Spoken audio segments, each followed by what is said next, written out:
बोले अट्टशूला जनपदा शिवशूला द्विजातया कामिन्यः केशशूलिन्यः संभवन्ति कलाविह।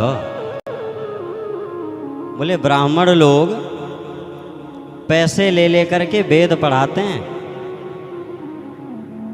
आजकल जो चल रहा है ना, आपके क्षेत्र से कोई बच्चा कोई बालक जाए पढ़ने के लिए, तो आप उससे क्या आशा करते हो कि हमारा लड़का साल भर में बढ़िया बेहतरीन कथावाचक बन करके वापस आए।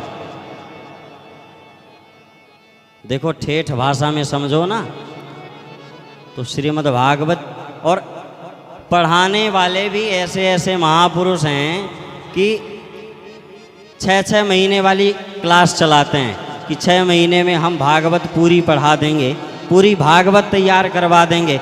आप बताओ, भागवत किसी के बाप की बपौती है? क्या वो ऋषि मुनि, क्या वो महात्मा महापुरुष जो चले गए पढ़ते पढ़ते चले गए, क्या वो मूर्ख थे? यदि 6 महीने में ही कोई विद्वान बन जाता तो वो अपना जीवन पढ़ने में क्यों लगा देते?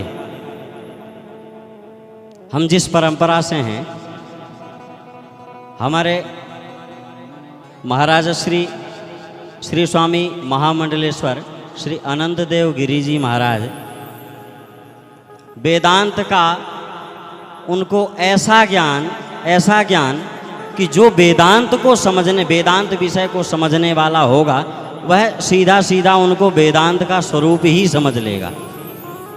पर हम अपनी कमी बताते हैं कि हम दिन भर में 6 घंटे भी पढ़ाई के लिए नहीं देते, 4 घंटे भी ढंग से पढ़ाई के लिए नहीं देते।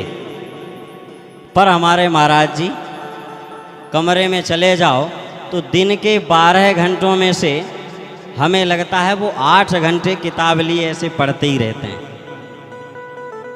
तो क्या वो महापुरुष यदि 6 महीने में ही विद्वान होना होता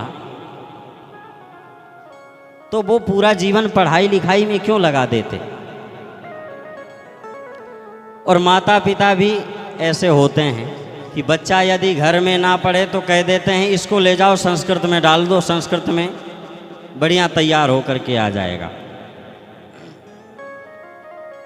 संस्कृत को क्या समझते हो? संस्कृत क्या है? संस्कृत का अर्थ होता है संस्कार। आपको यह पता होना चाहिए कि जो बच्चा हमारा संस्कारित घर में नहीं है, जो बच्चा हमारा घर में रह करके हमारे आँखों के सामने रह करके पढ़ाई लिखाई नहीं करता है, तो क्या वह जब हमसे दूर होगा तो और स्वतंत्र होकर के वो कितनी पढ़ाई करेगा? यह विचार तो जो माता पिता होते हैं उन्हें करना ही चाहिए। संस्कृत का अर्थ होता है संस्कार। कोई भी यदि अपने बच्चे को संस्कृत में भेजना चाहो ना, संस्कृत भी पढ़ाई है भाई। घर में जब बच्चा आपका पढ़ेगा नहीं तो संस्कृत कैसे पढ़ लेगा? संस्कृत इतना सरल है।